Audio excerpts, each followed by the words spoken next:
Got a Geordie Beer Kit? Do this. Start with a large 5-gallon fermentation bucket and make sure all your equipment is clean and sterilized.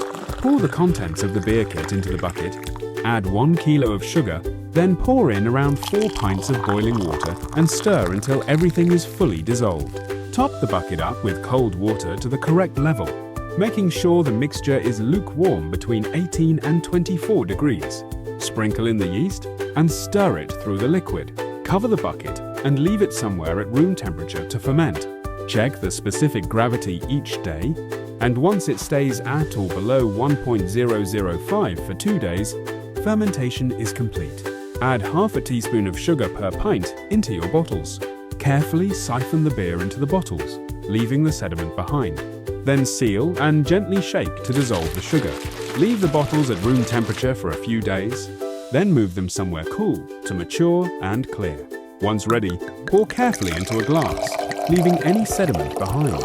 Check the Amazon link in the description to get your own Geordie Beer Kit.